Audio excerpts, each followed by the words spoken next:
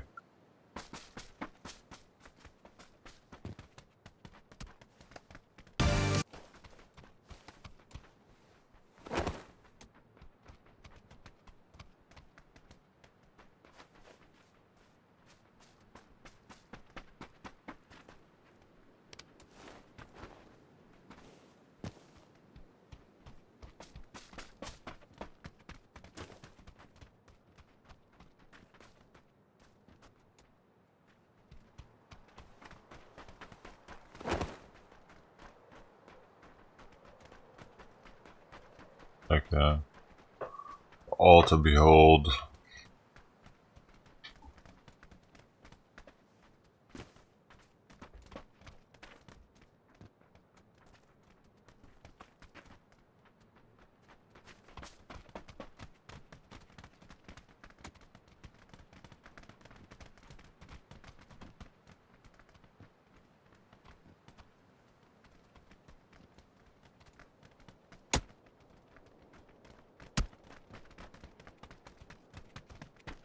Hey, my teammate's got a Santa hat on too.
It's going all the way.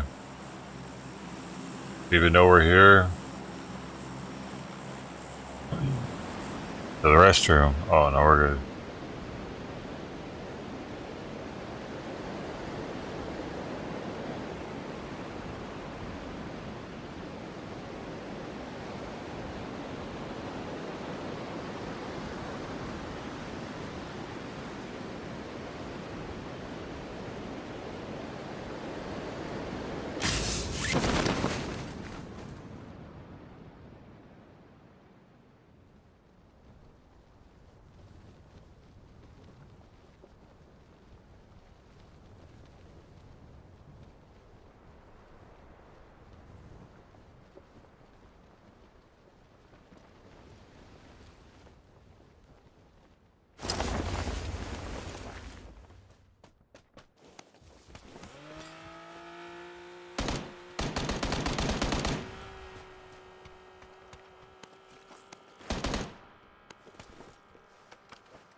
Same one I was at. I thought it was a different one. Sorry for this one. Switch out. Whoa.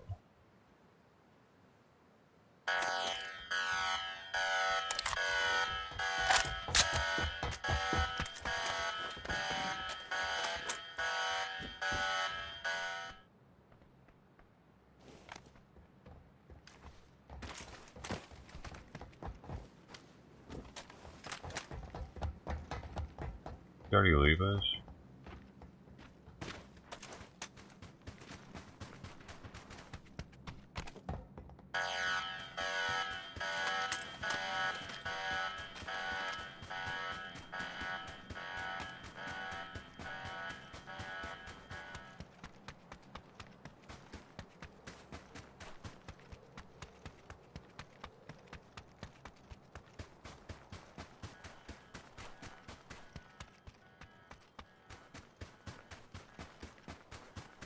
It took off, man.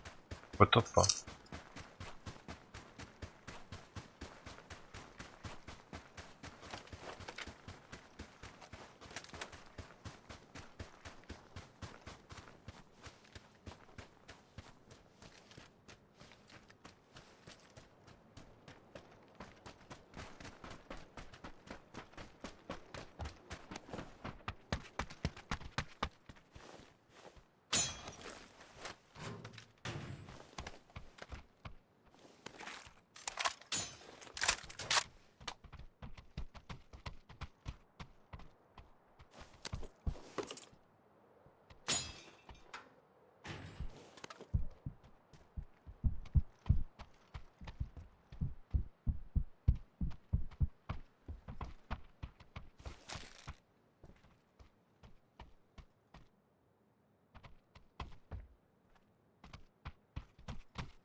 Shoebang, guess if nobody wants to use, I'm gonna pick them up. More smoke the better, baby. Are we going up against the bears? I don't know if that's a good idea, buddy. We get this Red Bull in me first, so.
Did you hear that?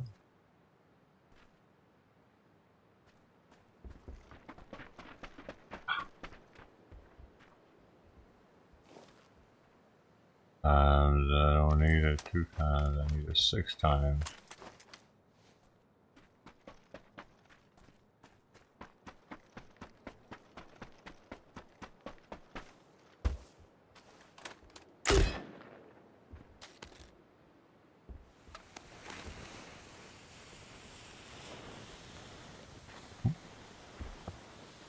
I actually didn't mean to do that.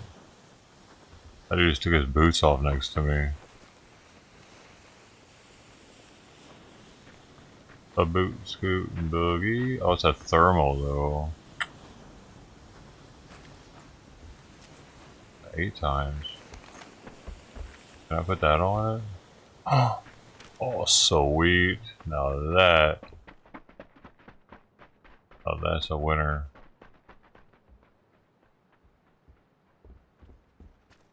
I'm gonna be beaming. Whoop. Oh shit. Hopefully. Keep going. Keep going. Alright, I'm just following them.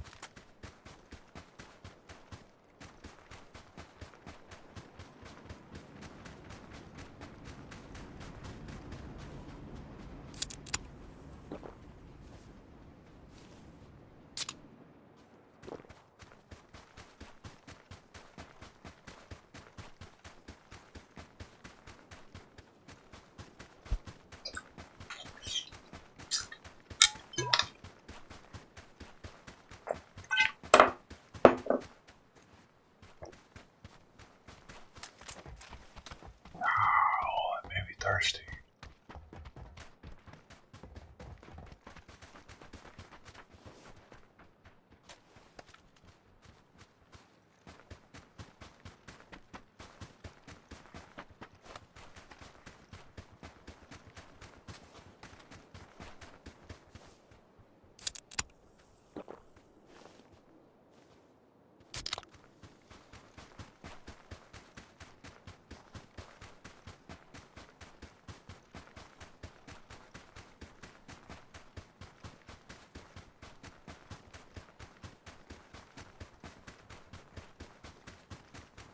Oh shit. I gotta restart the stream, don't I? How long has it been?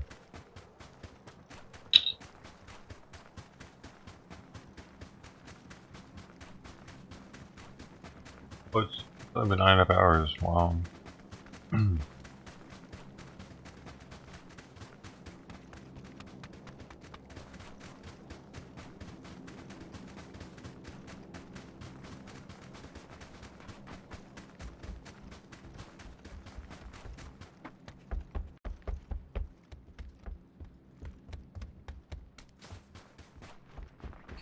What am I doing? I'm right. So.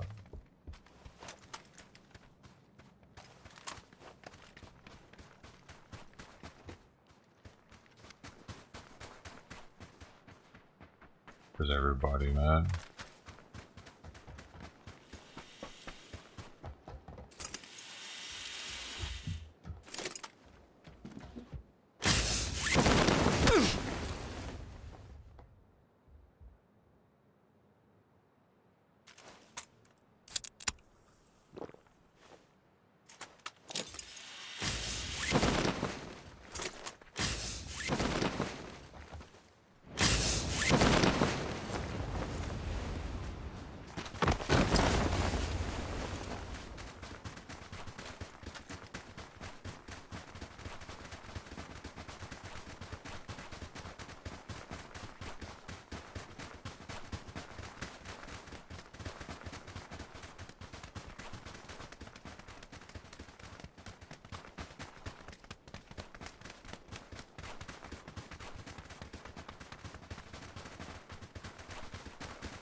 Run Simulator 2023.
some blood splattering.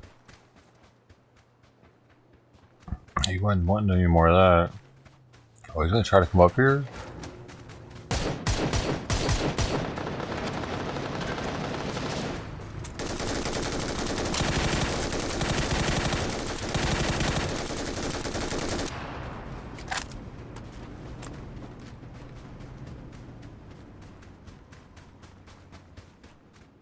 Where'd he go?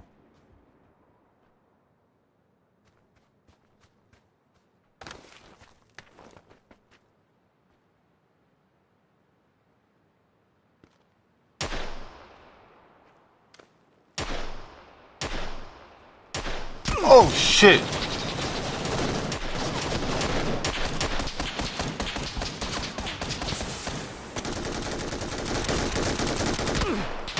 I don't know where he's at.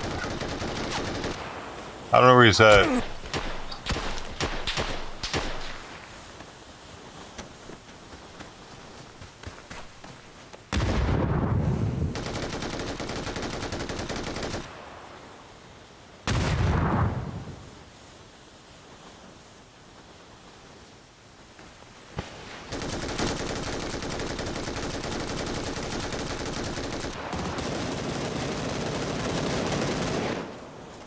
Oh fuck, there he is.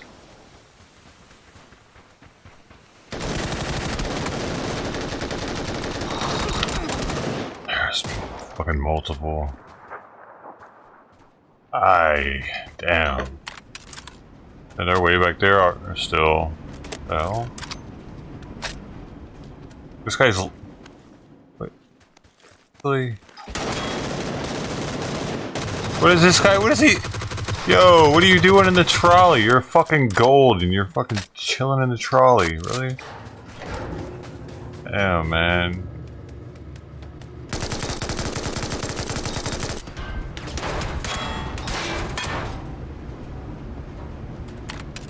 What has this guy been doing all this time?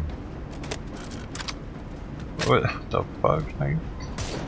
Why did he run away from me as soon as he picked me up? Whoever the fuck picked me up.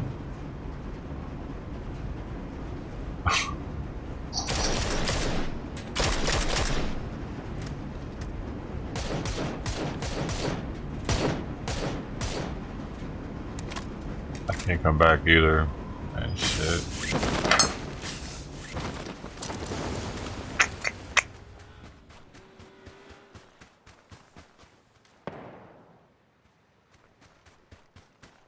Oh, gold plays, man. Let's see that gold action.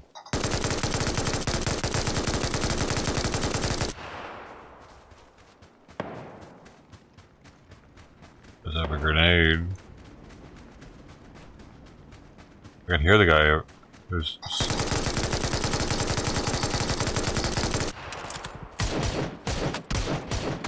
I hear shit.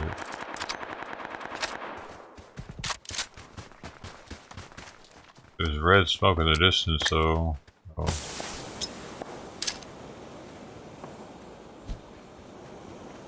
Yeah, he's running up in it.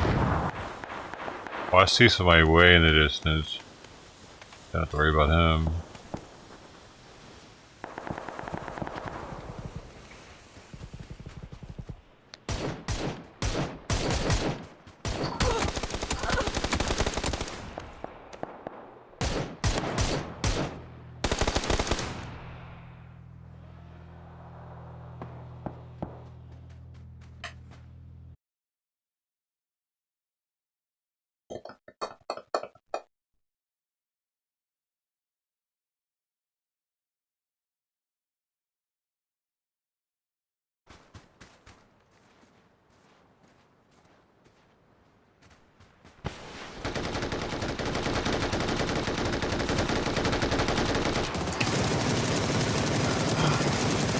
What was he even shooting at?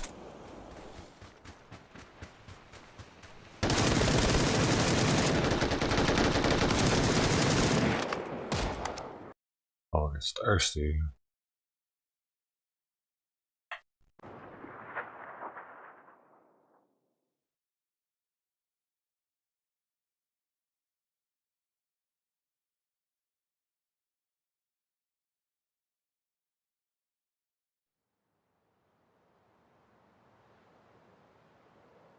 The game's gonna be over by the time it gets me.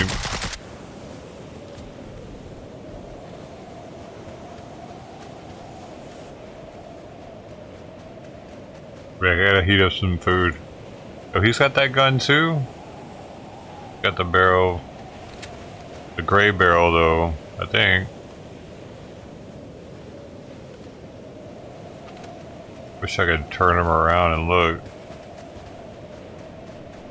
What to say? He needs to switch guns. This guy have.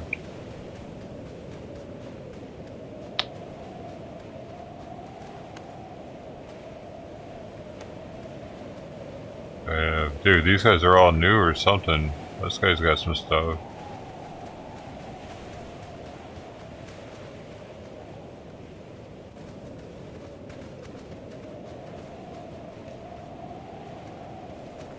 This is odd. They're so close together. Just huddled together. Oh, they're giving each other stuff.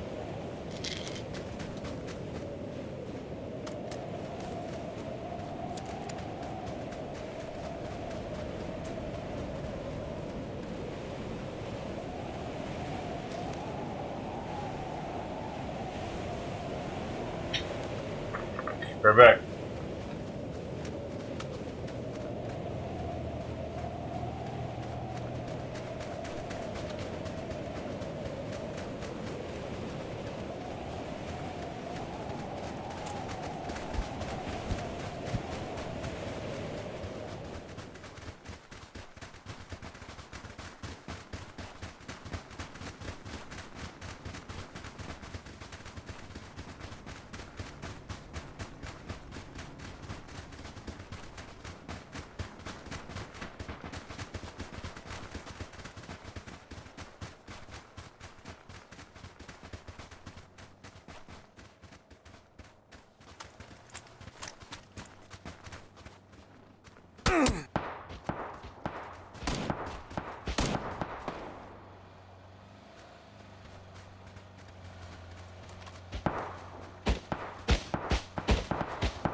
3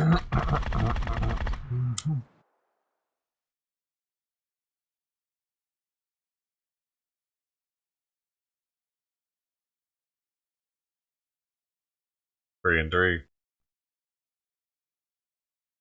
We got 3 and 3 over here.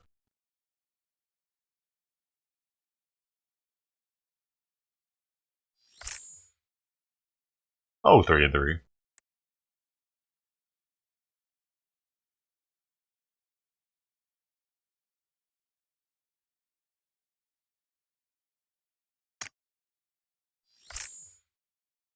"9 days?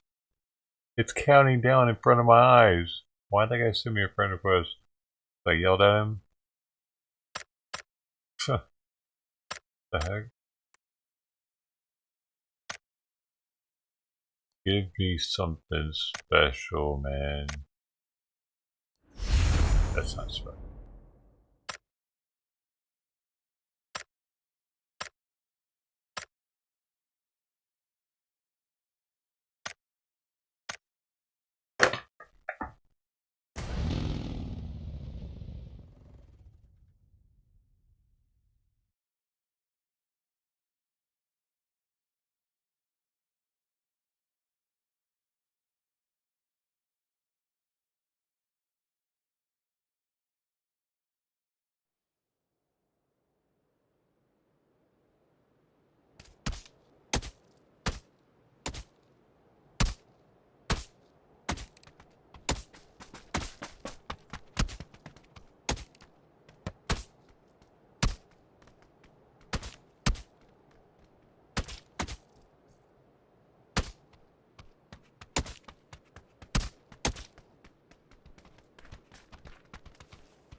Yep, yeah, yay, mother trucker. Alright.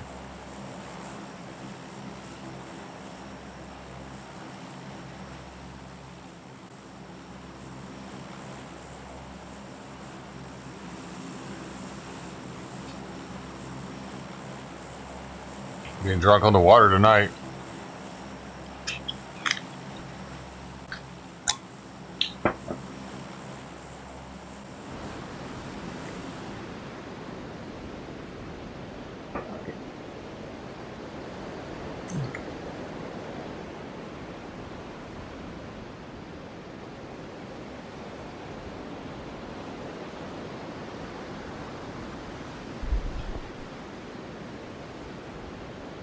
Damn, it's busy.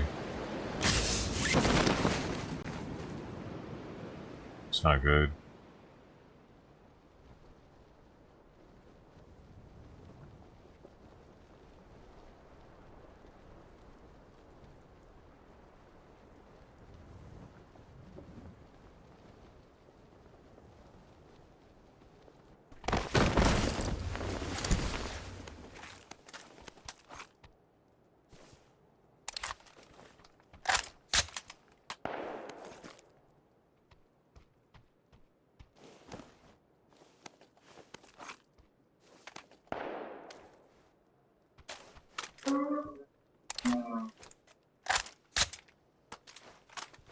two of the same guy.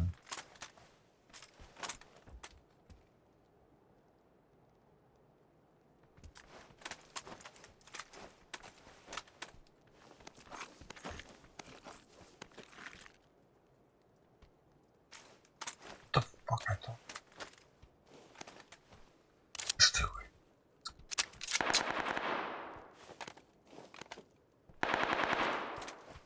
We doing this?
Fuck! God damn, that's hard to do, dude. I just want to eat. I mean, I would do any of that shit. Hungry, man.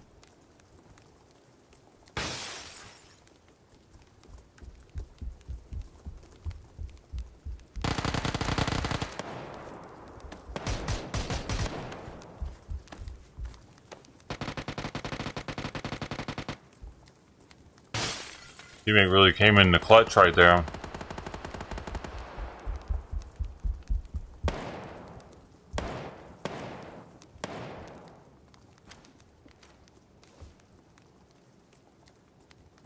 And this dude's just silver. He's fucking in an attic somewhere. Dude, you should give your rank away and throw it away, dude. Some bullshit.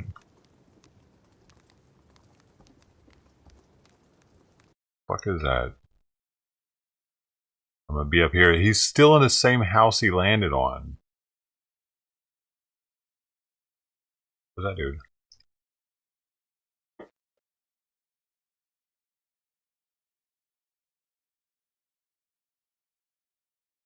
Nobody talks, dude.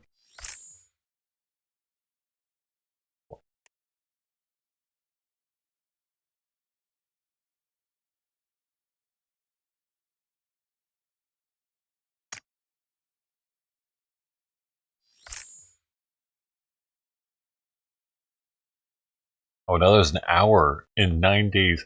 23 hours. 43 minutes. Boop, boop, boop, boop. Let's keep playing. Dude, this needs more salt. I'm sorry. I need to fish sticks upright. Well, it's still good.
Boop. Mm-hmm.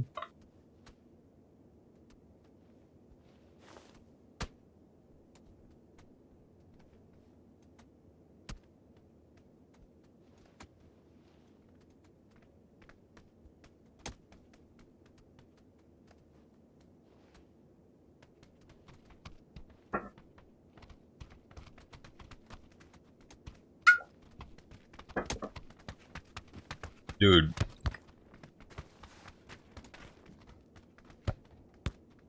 Silver.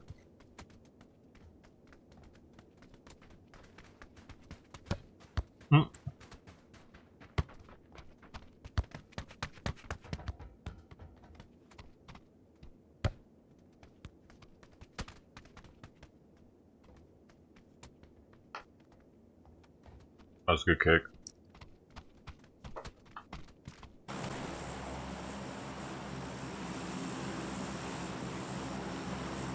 Okay, now I know what I'm doing. I'm amped up.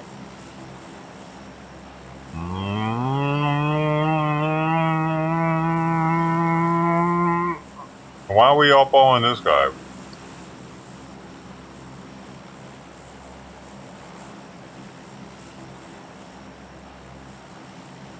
You know something? I don't know, man.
The gun at?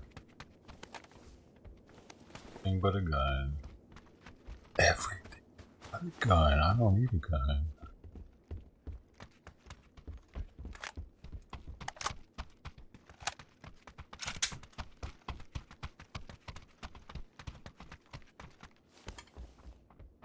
I use this rocket launcher, bro.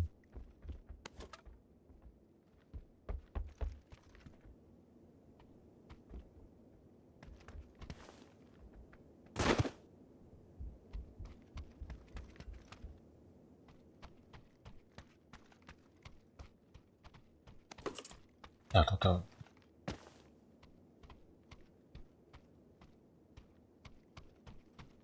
What the hell, dude? There's not any guns anywhere.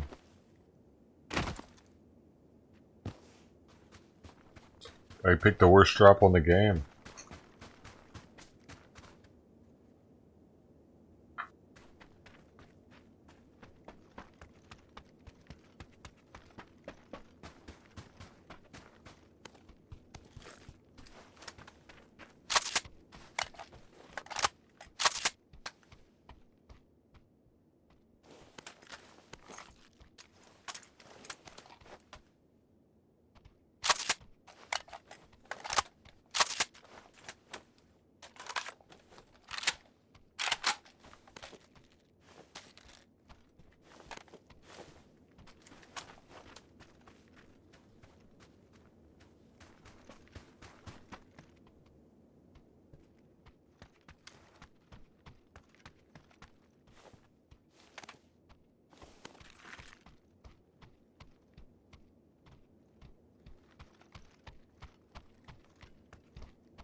And I heard.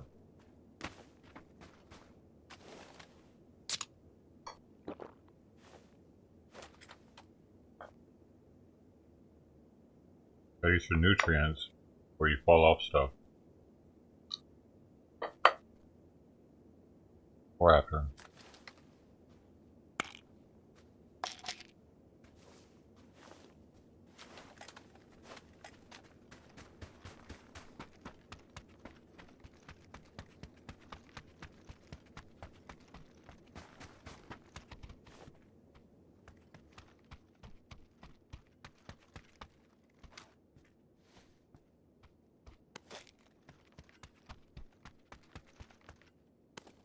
I'm pretty sure I've died once shooting at this thing.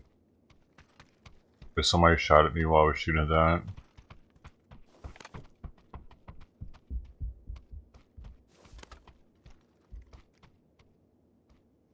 That's 3 times.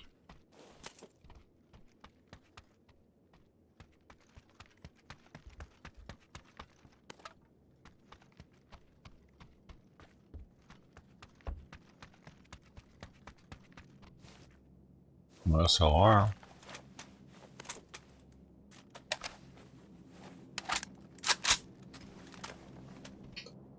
Q.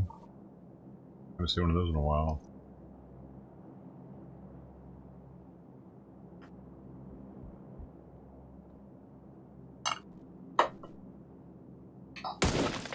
Fuck.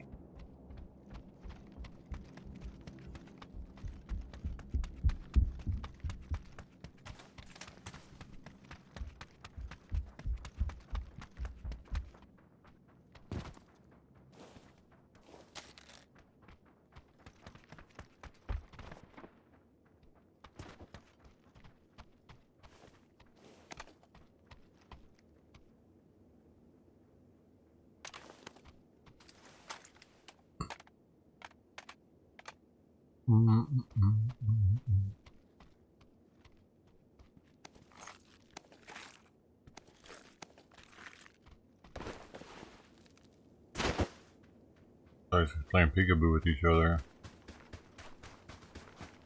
Where you going?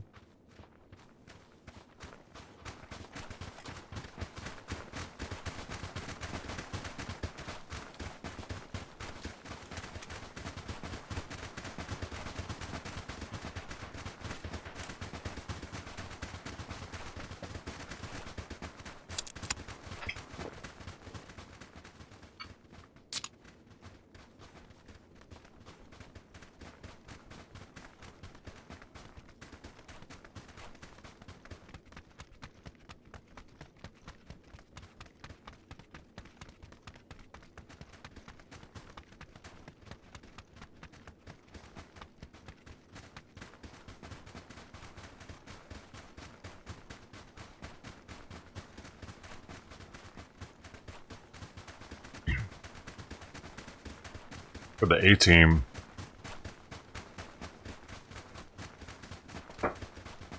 I think these guys are on Xbox, all talking to each other on their Xbox walkie-talkie. Over and out.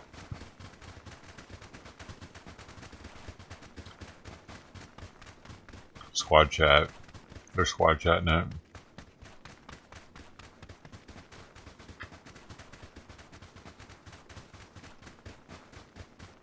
This is mostly brown rice. How about that?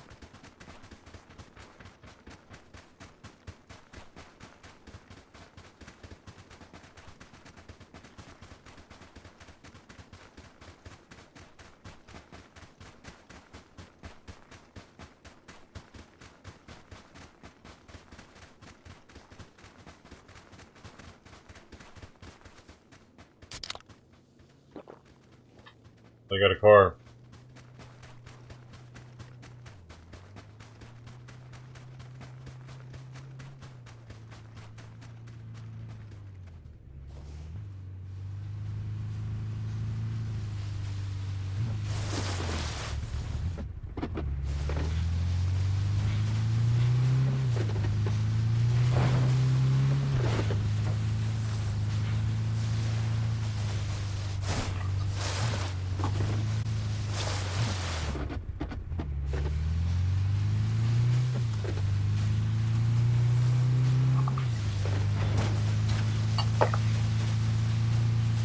Oh yeah, I'm in it.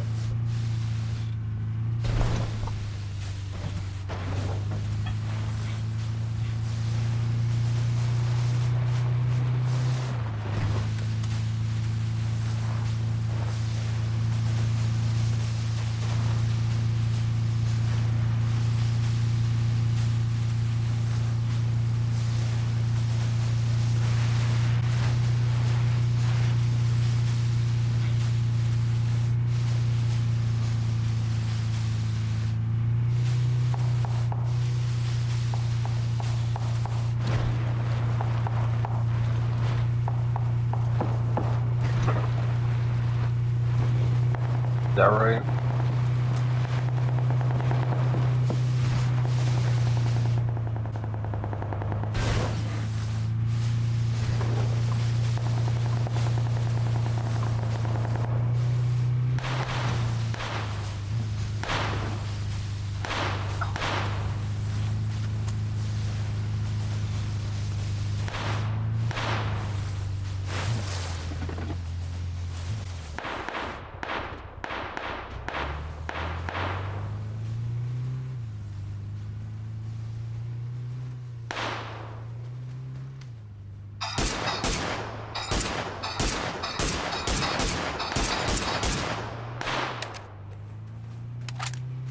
God damn it. I needed like one more shot on that dude.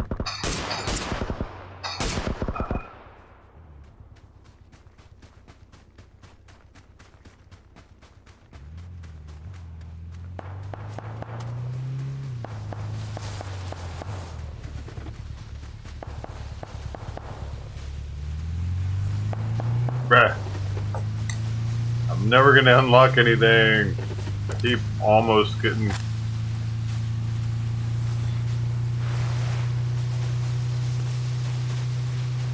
Huh.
Oh shit! Fuck.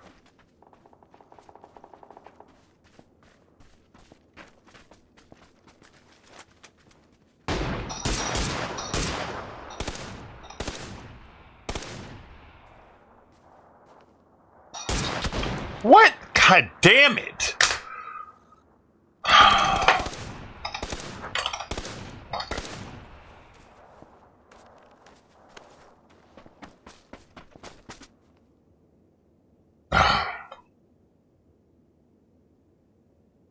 At least he headshot me. I hit him in the chest.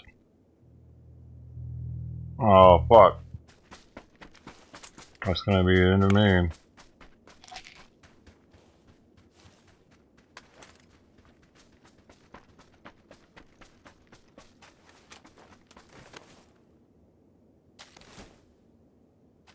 No.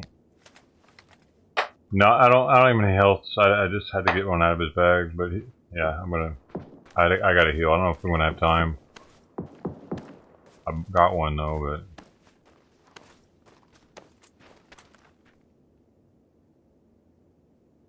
So.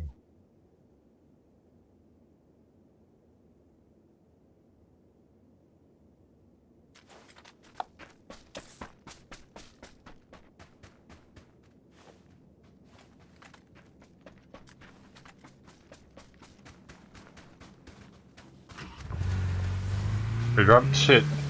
I thought you dropped that dude. Just getting that. They're both fast. I gotta go though because I don't have any health.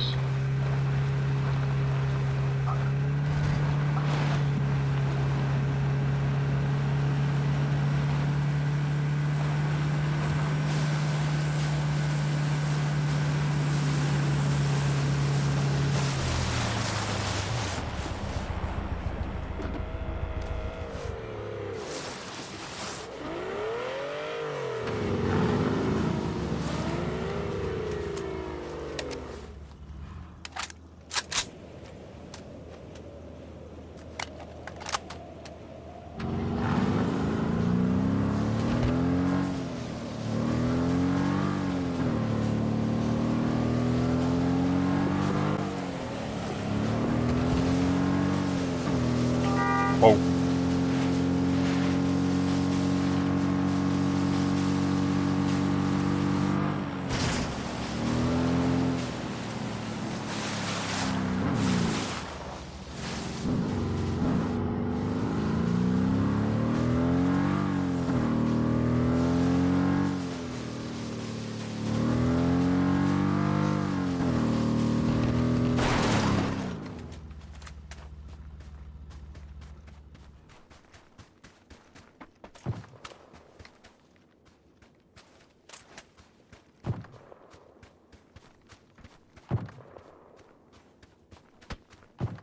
I don't see him, dude.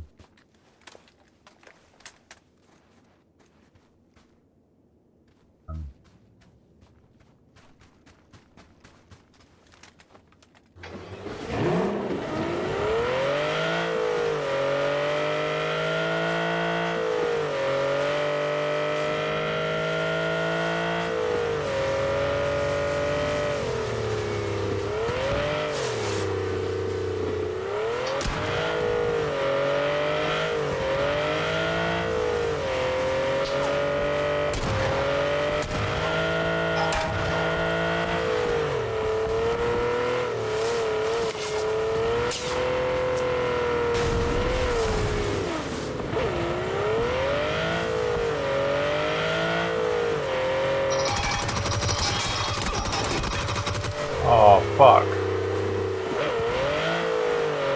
That's the end of it.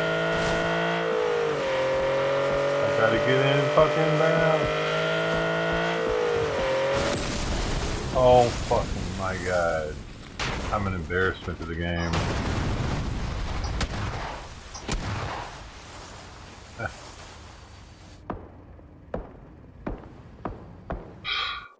I really just want to finish my fucking meal before I gotta do shit for Simon. I don't know why I started that shit. It was stupid. I started while I was in the middle of heating my food up.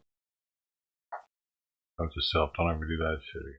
I just want to eat. I don't want to like try to eat and play at the same time. Not my thing. I'm not fucking 15 anymore.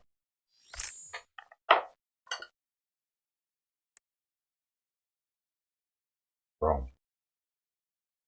Makes it way more stressful.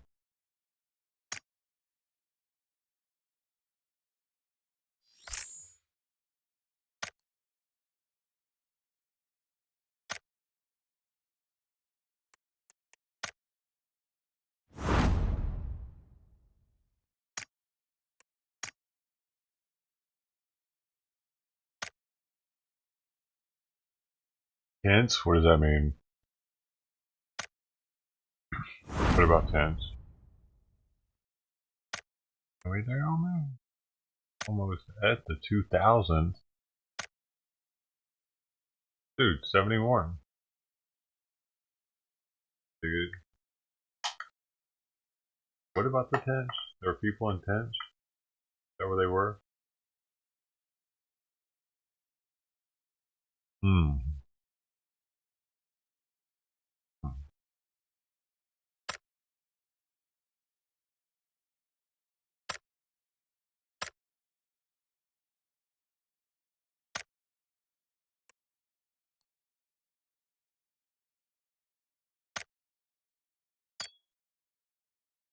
Wolf in one, bro.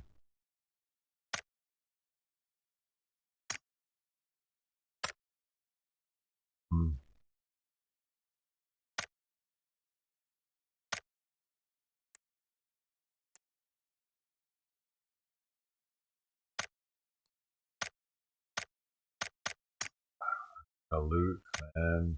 Why? Like, sucks getting. Dude, I was mic'd up almost that whole time, dude.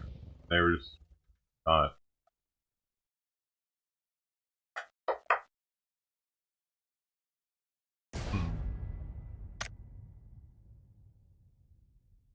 Well, what am I doing? I forgot. No. It's getting cold.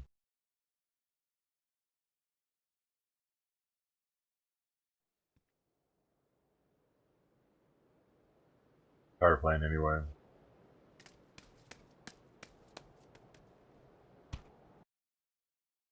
It just sucks when no one talks, dude. I'm fucking calling shit out or try to talk to people. Not talking.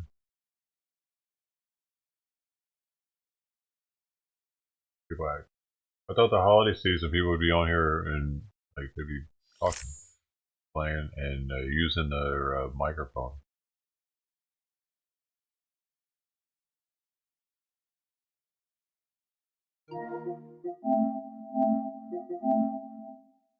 Not how it works.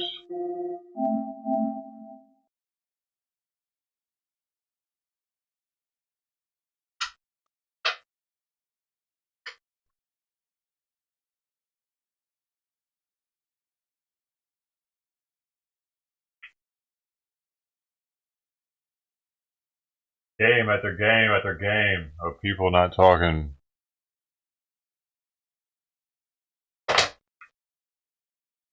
It's pretty fucking stupid. You win? Yeah, I won, man. Shut the fuck up, Bill.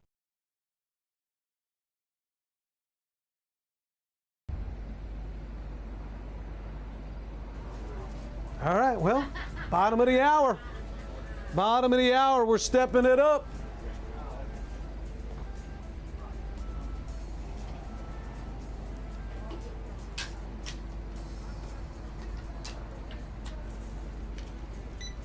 All right, here comes an oh wow, this is a big auction.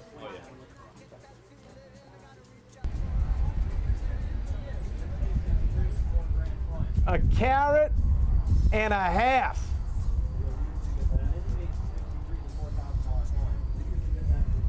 Carat and a half of diamonds. And this weighs 11.8 grams. There's a lot of gold in that bracelet. Oh my God. Big time tennis bracelet here. Size 7.5. $2,500 bracelet.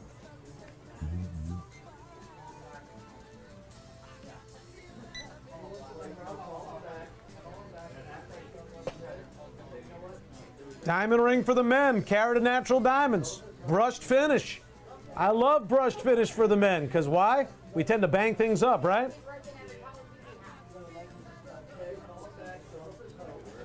So we got a $2,500 bracelet, we got a $2,500 ring.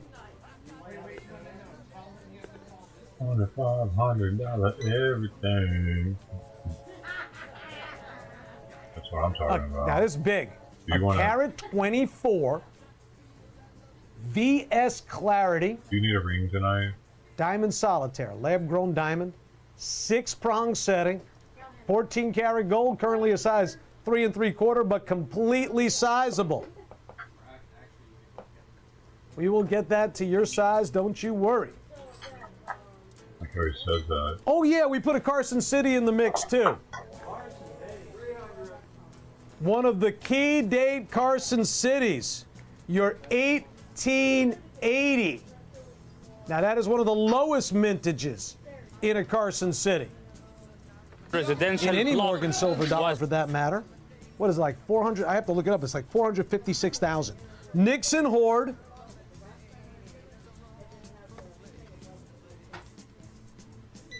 All the original paperwork and packaging included.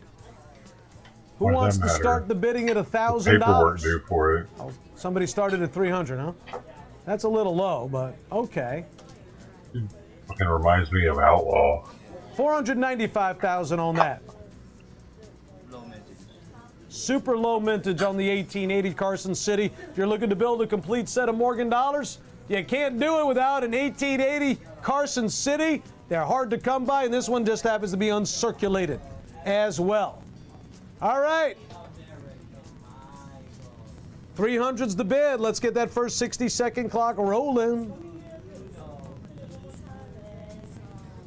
I need $1,000 just to cover the gold in the bracelet. 500.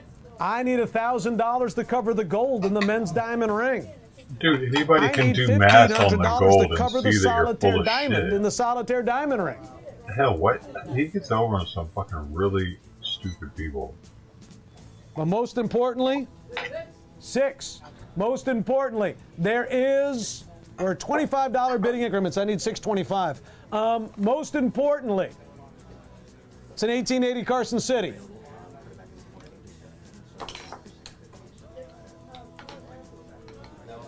Yeah, we had 2. We sold 1 at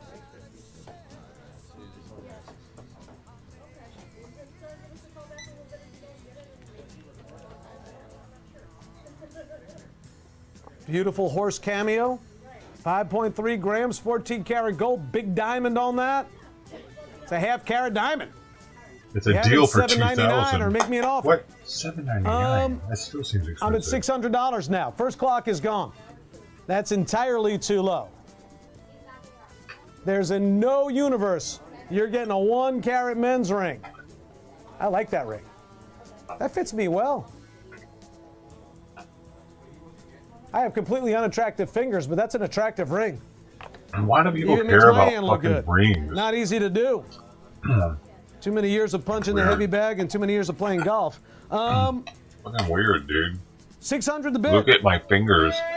6 1/4 now.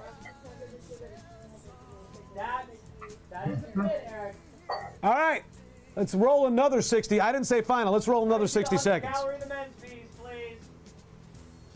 A lot of gold in that. Look at all that gold, solid all the way through on that.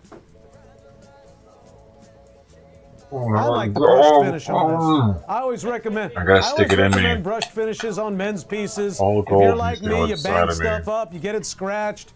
Brush finish covers a lot of that up. Well done by your main man. That's what I... Dude, there's double audio. Double audio. I sound like a robot. The fuck? 650. Need 675. 650 now, and I need 675 or more. 700.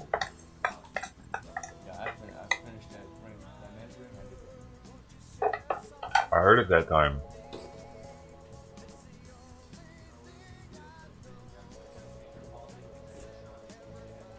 Clock is winding down now. I'm only at $700 here. You can't get any item on this stage at $700. $750. Remember that bracelet. That bracelet has 11.1 grams of gold and a carat 50 of natural diamonds. You can't get that for $750. You couldn't buy the material to make it yourself for $750. $775, and I need 8. $775, looking to bid 8 or more. Clocks are gone. If you want to be bidding, 800. You should be dialing. I am at $800. 800. Need 8 and a quarter. 800. Need 8 and a quarter. Needless to say, every item in the auction. You got the siding gang? 1 and 1 only. I do have the siding gang. You get the way this works is you're only bidding on one of these items. The highest bidder gets to pick one of them. But then someone else can match your bid or something in 60 seconds and then steal it. I don't know how it works. No. If they match your bid, All right, someone wants to they're see able the to get siding gang something else angle. on the I'm table gonna do for that while I same wait price. for you folks to come to your That's senses it. and get me to $1,000 before I lose a ton of money on this auction. What? All right, so here's the siding gang. 82.6 grams, 18 karat gold, the Athena collection. Isn't that beautiful? No, it looks I know like they wanted to see the something clasp. built in Egypt. So it opens on a hinge, Like too long ago for me to want goes it. right in. Looks like something you get at fold over Ross, safety, man. No one would think and that's it real. releases with the push button right here. 5, 4, 3, 2, 1. Sold, and that is gone. Their animation was before. 800, stolen and gone. Take more than one item because I don't think I can match the bid at this price. Men's ring in the Carson City is gone. And in the spirit of the holiday season, if you want the best deal ever on a 2 things off that I got bought for 11-gram $800. tennis Trippy. bracelet or a Oh no, carat 24 the solitaire coin. ring with Somebody VS bought that clarity. coin for $800. For the next 60 seconds, Really? you can match the bid. I don't know why. I would have never done it if they didn't take 2 items, but since they took 2 items, I'm going to try and cut my losses by selling them all. Plus, I really want to see Johnny's clean sweep graphic. I really want to see it. He spent so much time putting it together for me. I did. You did. They You let did. them take 2 items? Interesting. Is that normal? Is he breaking the rules? 2 items, Jimmy. 1 item.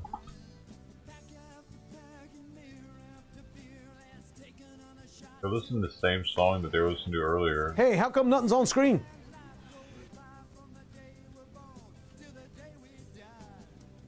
Their people are messing up, man. Oh, rise and go, it's not a ho, that's cool. ho, he a ho, hi a ho. Put her in a Yeah, we don't get we do go. not get 24 karat gold bracelets very much. We've been talking a lot about the price Your of phone gold. is ringing off the hood. Sorry. Don't like that.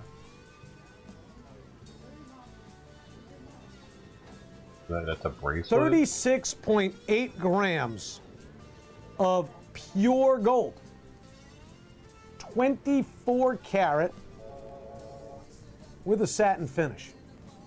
Now, 24 karat gold sells at about $400 per gram when it is used in jewelry.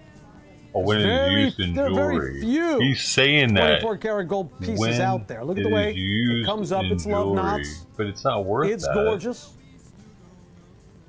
Right? He's putting a lot more on the value of the gold. I have making this it sound at like the gold under is worth $200 a gram. more I have because it it's in at jewelry.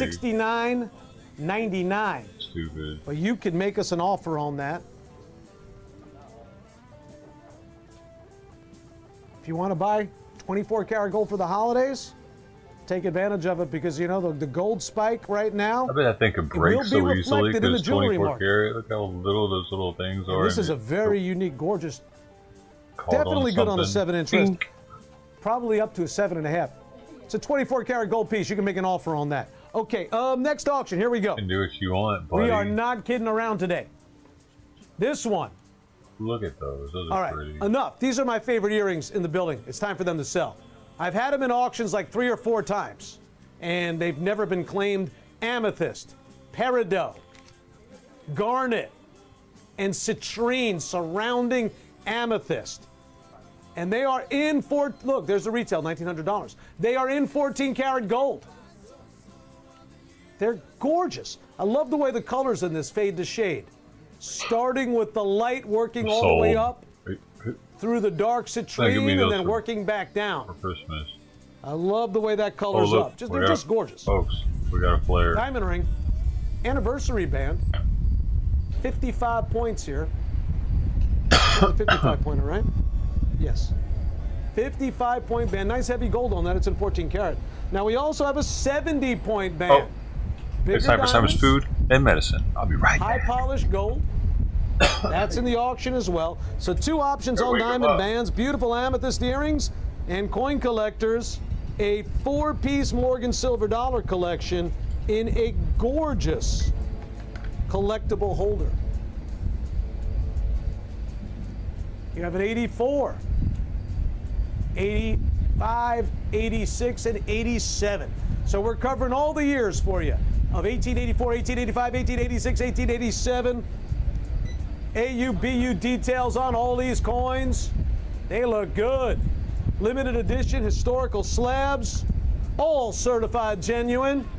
And you're getting all 4 coins in the box. All BUs. All right. Brilliant uncirculated. They're all BUs, Juan? Yes, sir. According to Juan, all brilliant uncirculateds, too. All right, 60 seconds on the clock. I'm at $100. Here we go. And you come to the case.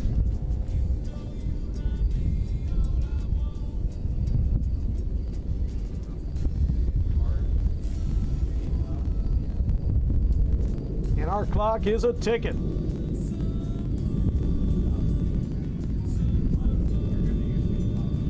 Still waiting for the right offer on the Sidon Gang. Still waiting for the offer on the Chinese Panda. Still waiting for the offer on the Ruby and Emerald Pendant. We have a lot of great items, and you are running out of time to get them home in time for the holidays. So you should be motivated to make a deal, but I'll give you a hint. We're motivated to make deals. This is our busy season. If we don't sell this stuff in time, we're holding on to it. We don't want, holding on to it doesn't help us. We need to move the merchandise. That's why it behooves you. That's a big word for me, behooves. It behooves you. Has nothing to do with horses either. It behooves you to make offers. I'm at 150, 160. How about $500 here? You're getting 200. I'm barely at $50 a Morgan. These are all brilliant uncirculateds.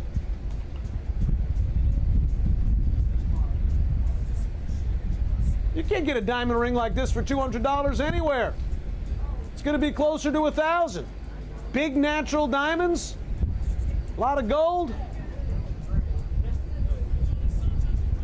Two-tone gold at that too. There's white gold behind the diamonds. All right, 200 the bid. I'm at $200 now. Did I have a second clock, Jono? Oh, thank goodness. I was nervous. I thought I did already. All right, well, maybe there's still some bidders waiting for that second clock. I sure hope so. 60 seconds, let's go. 220 now. Only one 4-piece Morgan set, don't wait for the match. 300.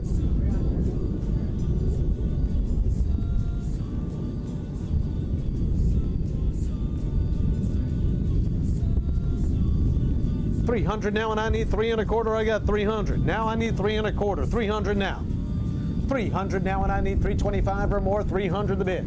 300 now, and I need 325. 300. Need 325 or more.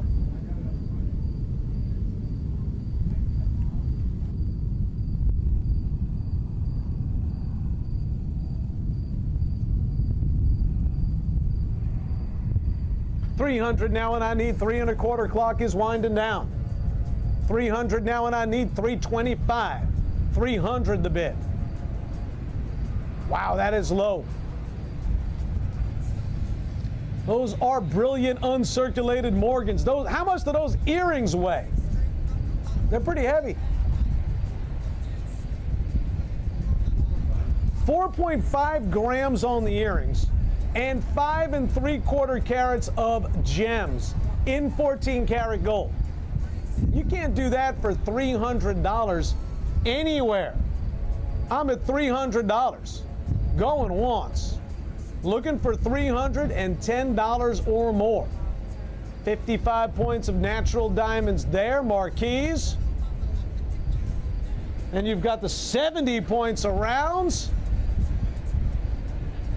Everybody within 330, thank you. Everybody within this, was that 330 back there? Everybody within the sound of my voice should be bidding on these. They're steals. 330 once, 330 twice. 7, 6, 5. Yeah, there's only one. There are 4. Yeah, show them the coins one more time. 7, 6, 5, 4. Brilliant uncirculateds. 340 need 350 once. 340 need 350 twice. 7, 6, 350 once, twice. 5, 4, 3, 2, 1.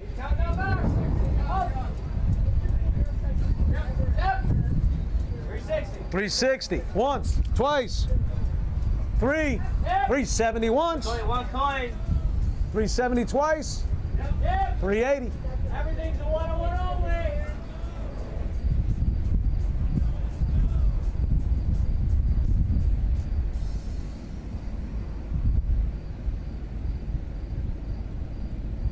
Five, 4, 3, 2, 1.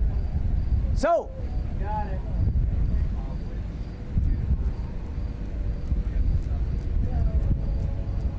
Take them both. They're both steals. 4-piece and the 70-point are out the door. If you would like the incredible amethyst earrings or the 55-point anniversary band, you can match the bid right now. Match the bid. 60 seconds worth. John, I'm going to be so depressed if I have another auction where no one claims those earrings. I think those earrings are fabulous. I love them. Those are earrings that if I was working at my previous place of employment before coming home here to America's Auction Channel, I almost slipped there. I would definitely be selling for $1,299 at the minimum.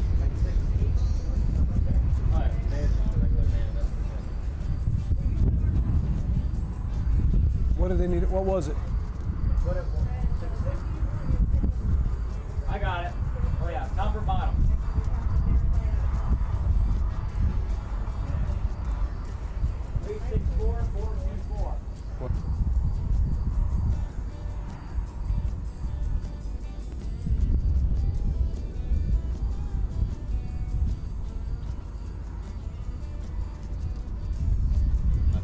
All right. Somebody asked for this ring? Yep, Eric's on. All right, Eric. This is the largest solitaire diamond we have in a men's ring. It's a carat 76.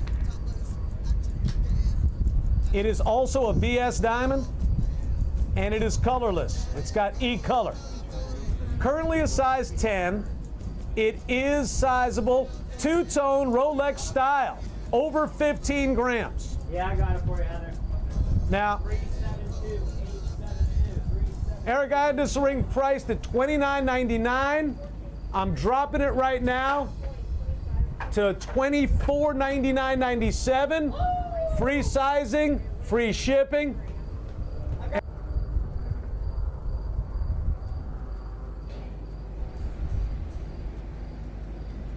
And look at that ring. Free size, free ship. And that solitaire by itself should sell for probably about $3,000. And it's 15 grams. Make an offer. It's Sunday. I got to say yes. All right, next auction is ready.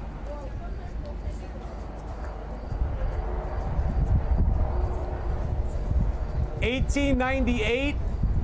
Gold coin. First gold coin of the auction. 22 karat gold. What's that?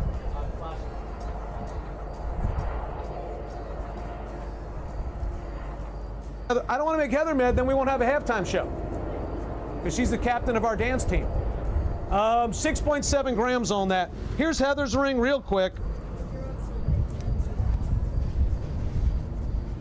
Eric, they didn't even make an offer on that diamond ring? Ah, they should have made an offer. You don't know what I'm going to say yes to today. 11 grams, Heather, quarter carat of diamonds, size 6 3/4. 22 days to go. Heather, how does 899.97 sound?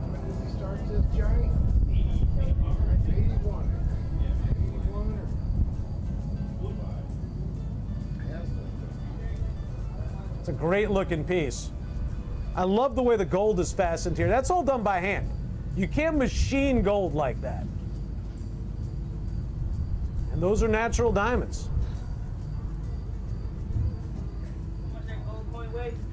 Gold coin is 6.7 grams. 6.7 grams on a 22 karat gold coin. Let's get back to the auction. By the way, that first men's ring I showed, the client didn't make an offer. I was willing to go a little bit lower. If you're interested, call up and find out. 6.72 grams on this, done in 1898. And in 1898, they only minted 99,000 of these. That's not a lot. It is not a lot. This is a Dutch coin, the Netherlands. I can't do $6.99, Heather. Because it's Sunday, I can do $7.99. Rock bottom. Very best I can do.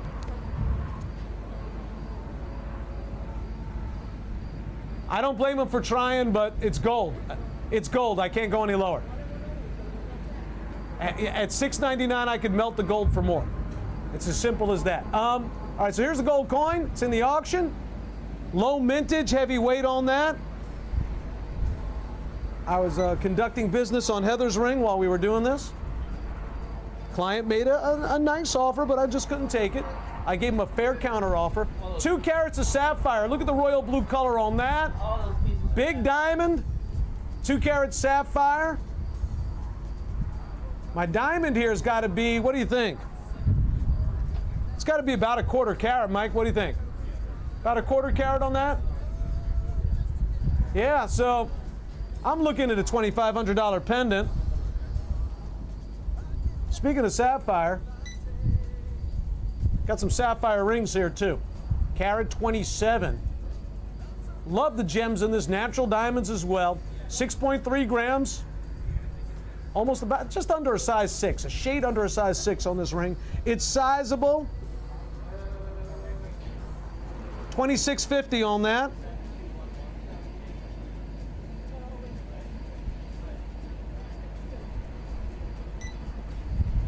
And then last but not least, wow, look at the quality of those sapphires. Holy smokes.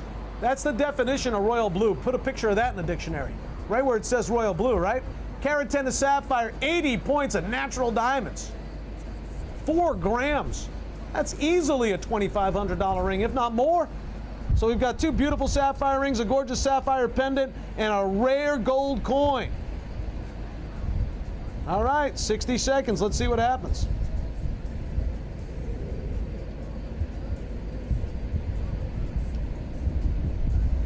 There you go.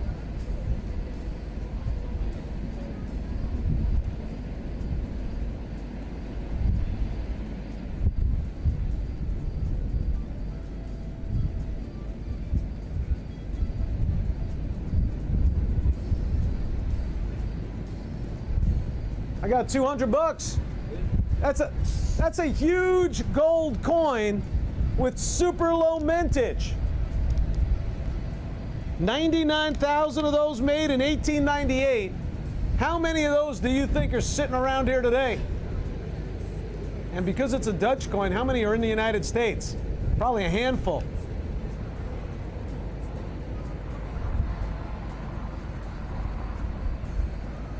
Well, Juan, we were testing the deep waters here with the gold coin. No more gold coins. No more gold coins. We gotta put the 1 ounce gold coins. We gotta put the 1 ounce gold coins away. Can I get my mic, please?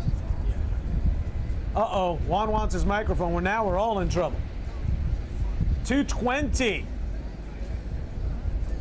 220 the bid. Now, I do want to show this pendant one more time.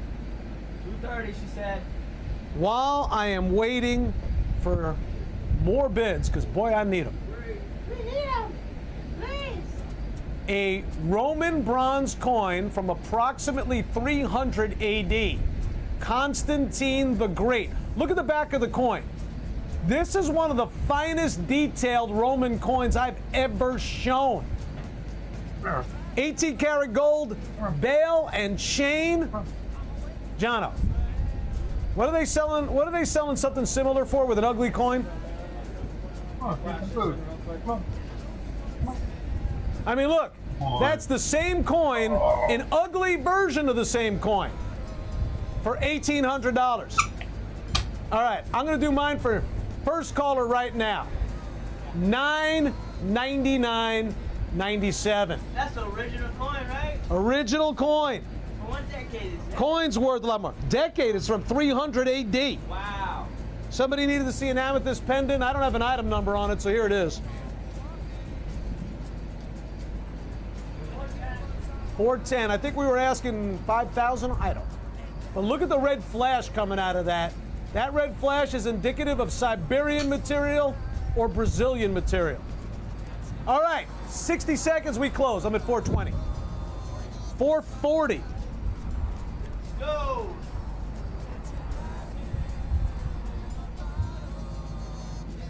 Do not be like my New York Jets. Do not be like my New York Jets and lose out on this auction. Be a winner, because everything up here is ridiculous. He tried to make it sound like it's worth more because it's not American. I don't have an item number on it. Okay. So I have no stats. Can I have a polishing cloth? Yeah. 377211. So on the amethyst pendant, it weighs 12.6 grams. It's 8 karat 28 on the amethyst.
she would eat.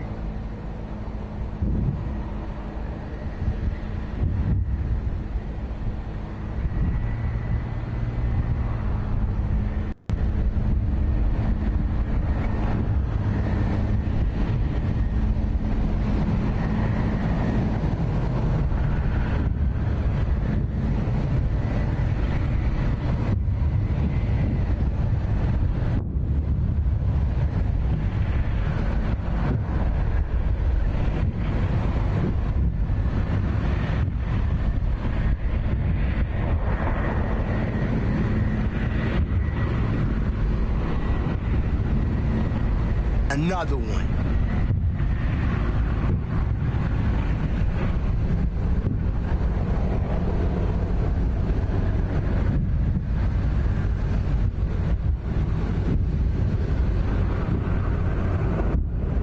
For dinner, y'all. Dinner? Have dinner already?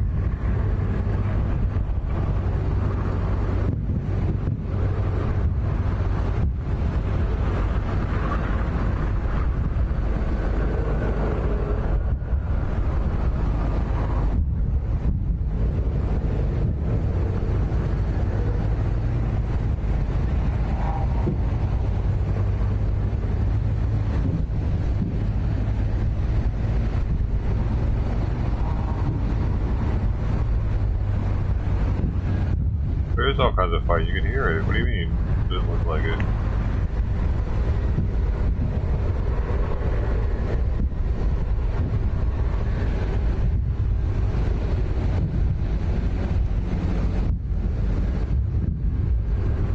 Lots of booms.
a cook, dude.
I'm not eating.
hospital streams up.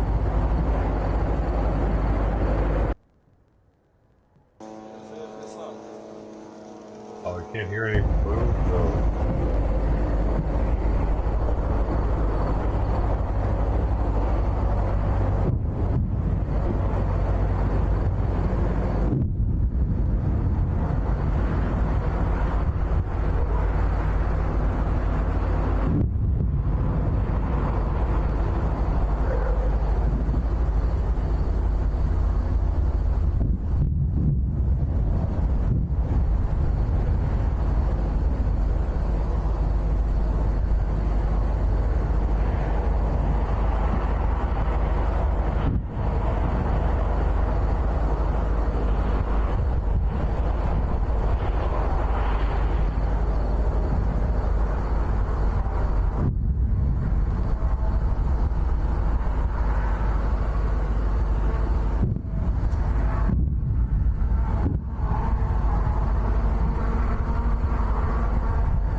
Yeah, why?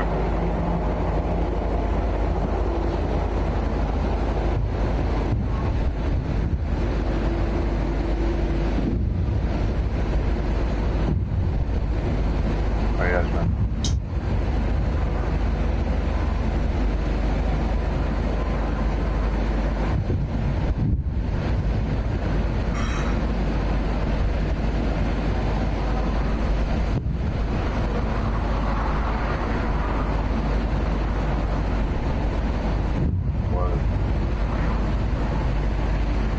Somebody was talking.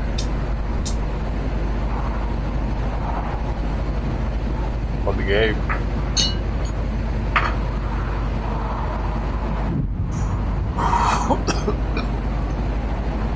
Wow.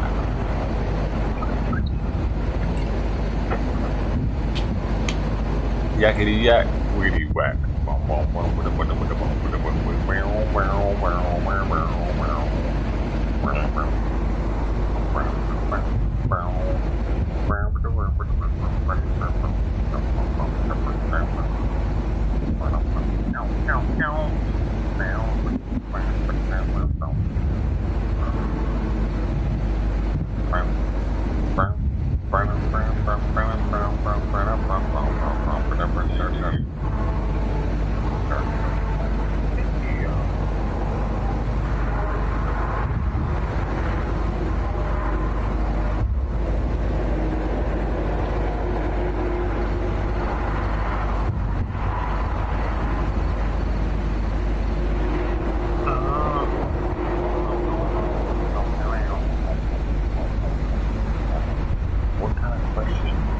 Is that Bill? Were you walking earlier? Did you put one foot in front of the other a minute ago?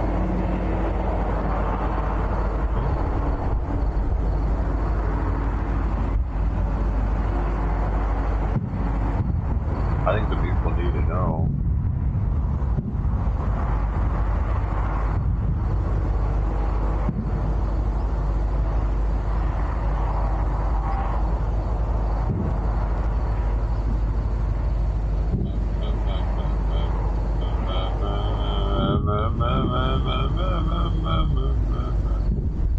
You missed.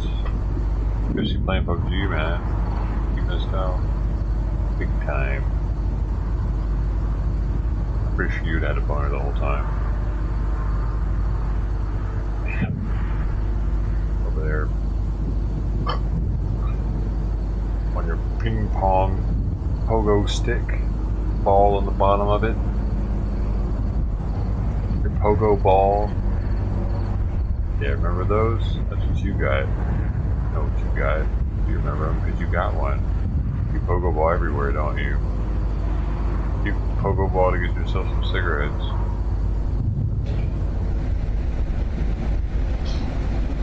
Y'all remember the pogo ball? I had one. I love that thing. Now my calves look like fucking sticks. Back in the day though, I was a pogo baller. I got the ball that lets you reach from the sky. I got the ball that lets you fly, fly, fly.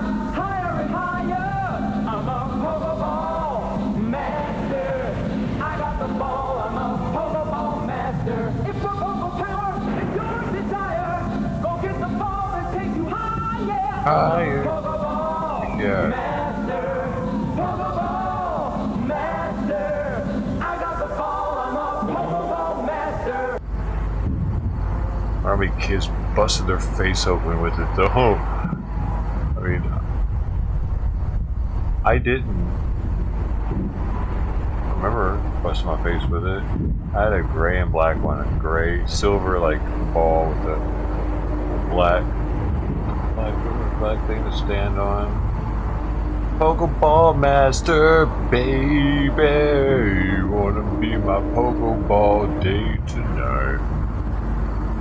Here's your pogo ball, I'll get you alright, come on, let's go. Bouncing, we're bouncing. Alright, I had nothing with that. All it was the pogo ball, man. I was expecting more after the pogo ball. What is this? I got the ball that lets you reach from the sky. Oh my god, that's why it's not working right. Somebody's gonna get hurt. Did they? What the Getting it moving, so fuck? we got some folks in early. I don't like Chrome, dude. That's why I'm only using it for the shit that I gotta use it for. Which sucks.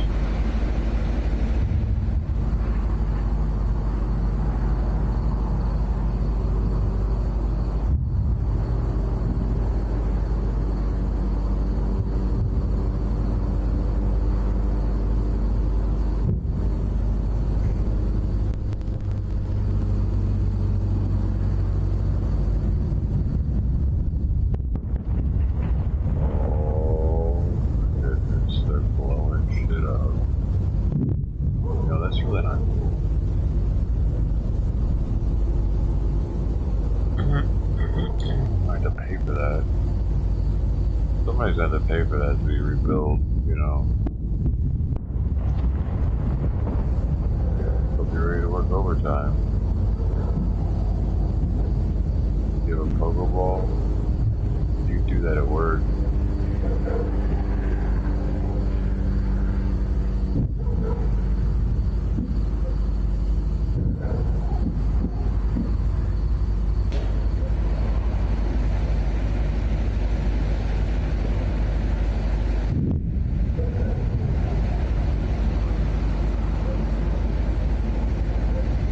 What was I gonna do?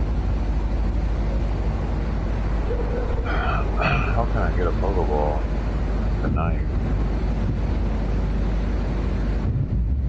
Just start doing that exercise.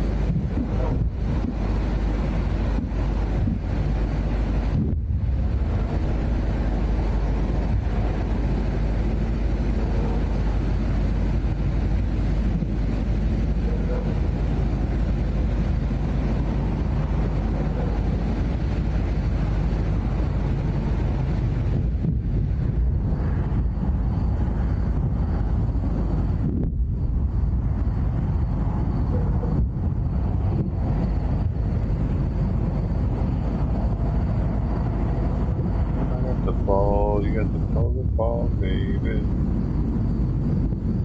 Shit.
complete.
After I gave him that thing, he started eating.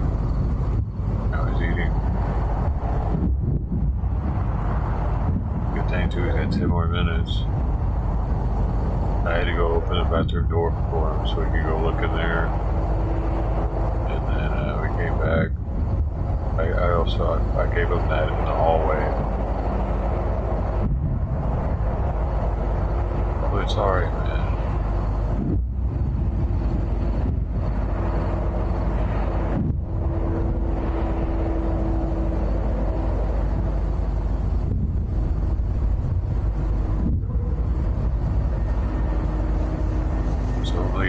As long as his appetite keeps up, then I think that stuff will be good for him.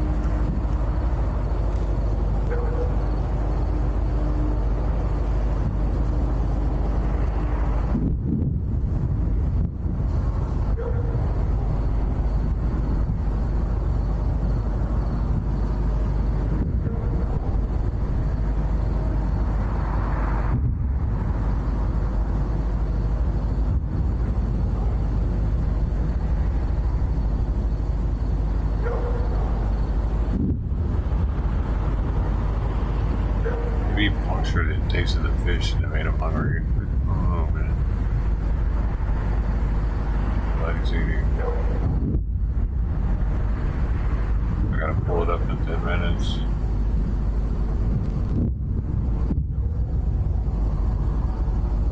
Stay on schedule.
eating almost all of it. I'm gonna go scrape it into the center so I can eat a little bit more.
Looking for.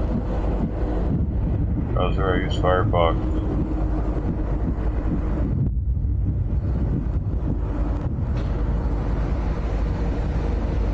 Shards.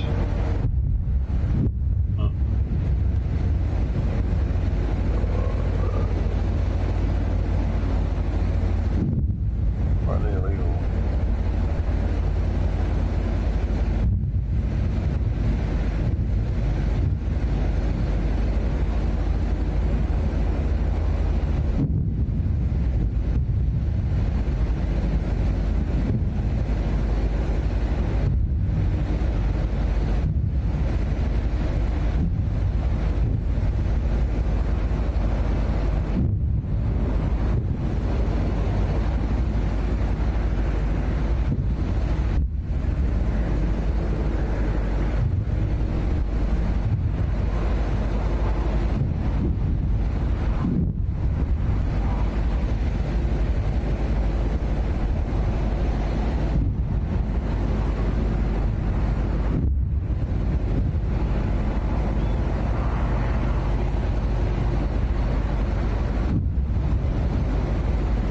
Oh, he does it because he's in hopes that I'll follow him in, that after I do that door, that he can get me to follow him to the very back door, and I'll open that one for him and let him go live in that. Live in the free world. He can go be a street cat again.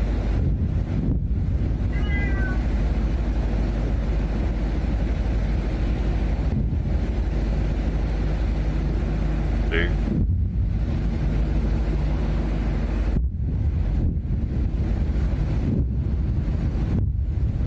He knows English.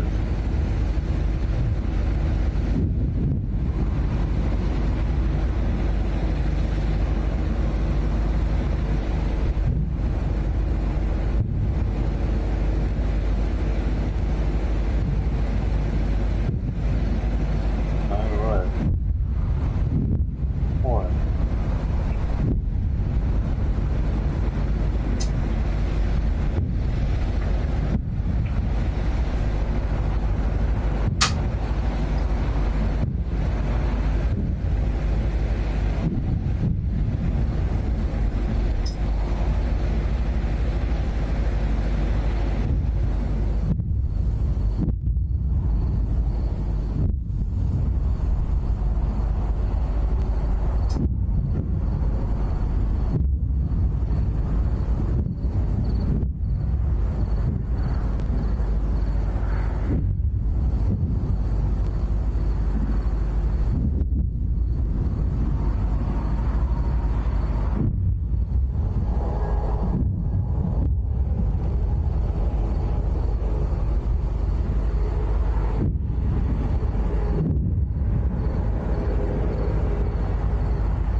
That's okay. I'll give him one more minute.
Kill you some more.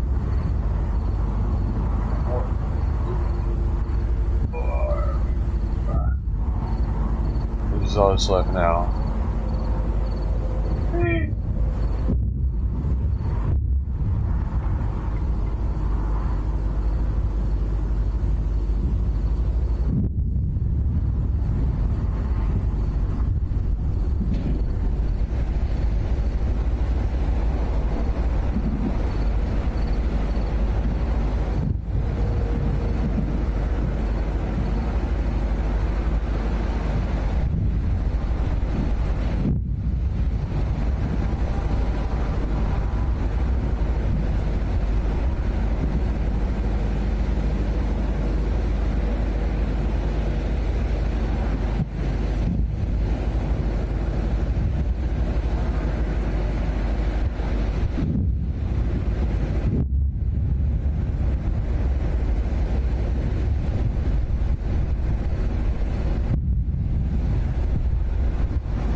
All right.